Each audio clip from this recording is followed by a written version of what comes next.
যদি অনুমতি দিতেন ইয়া আমিরুল মুমিনিন। বলুন। কোন সে কথা যার দিকে তার চাচাকে আহ্বান করেছেন রাসূল সাল্লাল্লাহু আলাইহি ওয়াসাল্লাম? আল্লাহ ছাড়া কোনো মাবুদ নাই। মুহাম্মদ সাল্লাল্লাহু আলাইহি ওয়াসাল্লাম আল্লাহর রাসূল। আল্লাহ ছাড়া কোনো মাবুদ নাই। মুহাম্মদ সাল্লাল্লাহু আলাইহি ওয়াসাল্লাম আল্লাহর রাসূল।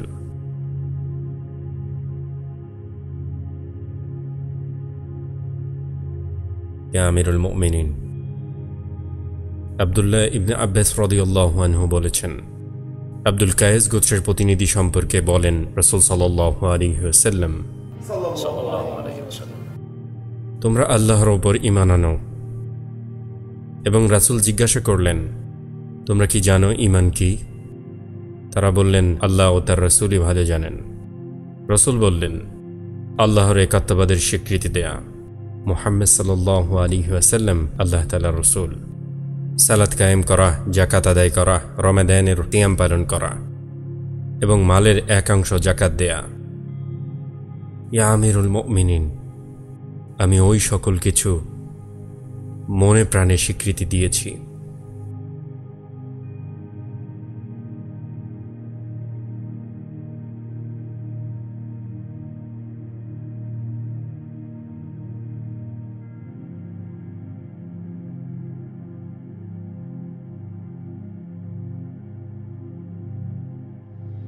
আপনাদের সামনে উনি উপস্থিত, কথা বলুন। আপনি কোরআন সম্পর্কে কি মন্তব্য করেন ইবনে হাম্বল? সে তো নিঃসন্দেহে আল্লাহর বাণী। আপনি কি আবু দাউদের দিকে খেয়াল করেছেন হে ইবনে হাম্বল? যদি অনুমতি দেন আমিরুল মুমিনিন। যদি আমি তাকে একজন জ্ঞানী মানুষ হিসাবে চিনতাম তবে আমি তার দিকে তাকাতাম এবং আমি তার সাথে বিতর্ক করতাম। আমাদের জন্য তিনি জ্ঞানী ব্যক্তিদের একজন। আপনি বিতর্ক করুন। যা ইচ্ছে ইয়া আমিরুল মুমিনিন।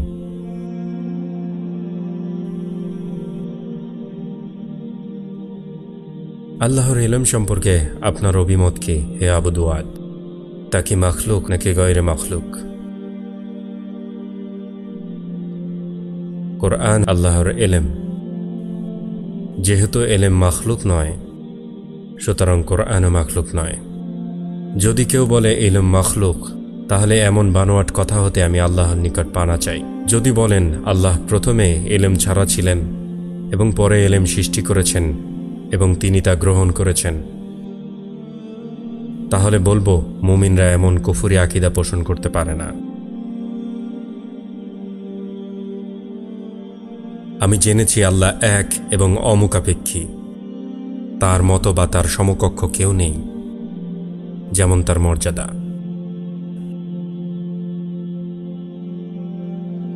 হে আহমদ, কোরআন কি জিনিস নাকি জিনিস না?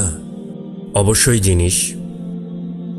আল্লাহ কি বলেননি যে আল্লাহ সমস্ত বস্তুর সৃষ্টিকর্তা? সুতরাং কোরআন যেহেতু বস্তু, তাহলে কি কোরআন আল্লাহর সৃষ্টির অন্তর্ভুক্ত হবে না?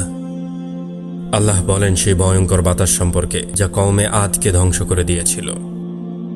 ভয়ঙ্কর বাতাস আল্লাহর হুকুমে সমস্ত বস্তু ধ্বংস করে দিয়েছে। তাহলে কি ধ্বংসকৃত বস্তুর সাথে আসমান ধ্বংস হয়েছিল? না, সমস্ত বস্তু দ্বারা আল্লাহ যা চেয়েছেন তাই ধ্বংস করে দিয়েছেন। কি ভাবছেন আপনারা? এই ব্যক্তি সবাইকে চুপ করিয়ে দিল, আর কেউ তার কথার জবাব দিতে পারছো না। আমি আল্লাহর শপথ করে বলছি, উনি একজন বিপদগামী এবং গোমরাহ ব্যক্তি। আকাশের পাখির মতো তুমি যে কথাগুলো বলছো সেগুলো আমার কাছে মূল্যহীন। তাকে বিতর্কে চুপ করাও, নতুবা সে সকল যুক্তি তোমাদের দিকেই ঘুরিয়ে দিচ্ছে।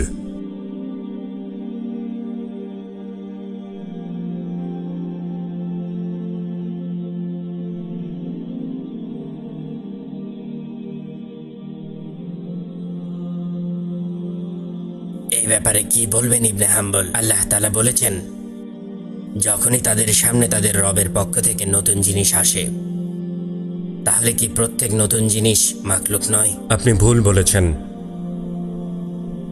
অবশ্যই আল্লাহ বলেছেন, আল্লাহর পক্ষ থেকে যখনই নতুন বিষয় আসে তখন তারা তা শ্রবণ করে এবং তা নিয়ে তাচ্ছিল্য করে। আর নিশ্চয়ই প্রত্যেক ওই এলেম যা আল্লাহর পক্ষ থেকে এসেছে, যা মানুষ আগে শোনেনি, এগুলো মানুষের কাছে নতুন বিষয়। এবং যা রাসূল নিয়ে এসেছেন আগের কোনো কিতাবে নেই, সেগুলোও মানুষের কাছে নতুন বিষয়।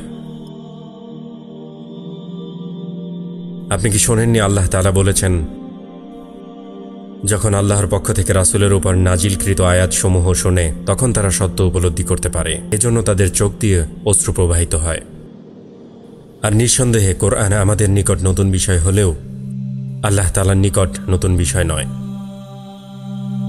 আপনি সেই হাদিস সম্পর্কে কি বলবেন যেখানে রাসূল সাল্লাল্লাহু আলাইহি ওয়াসাল্লাম বলেছেন, আল্লাহ তাআলা সৃষ্টি করেছেন জান্নাত ও জাহান্নাম, আসমান এবং জমিনে যা কিছু আছে, তা থেকে দামি করে আয়াতুল কুরসি, তাতেও কি কোনো ভুল থাকতে পারে?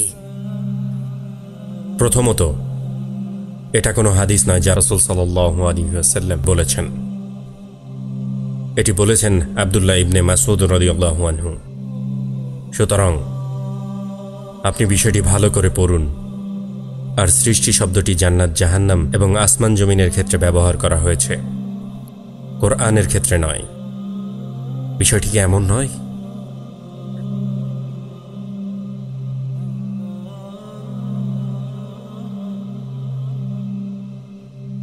আমি আল্লাহর শপথ করে বলছি, উনি একজন বিপদগামী এবং বেদাতি। হে আমিরুল মুমিনিন, আমাকে এমন কিছু দিন যা আল্লাহর কিতাব বা আল্লাহ রাসূলের সুন্নাহ, আমি তা স্বীকার করব। কিন্তু বিষয়টি কোরআন সুন্নাহ দ্বারা সমাধান হবে না, বরং যুক্তি দিয়ে বিষয়টি সমাধান করতে হবে। খুবই অদ্ভুত। ইসলাম কি প্রতিষ্ঠিত হয়েছে কোরআন সুন্নাহ ছাড়া? দ্বীন এবং আকীদা গ্রহণে অন্য কিছুর অবকাশ আছে কোরআন সুন্নাহর বাহিরে?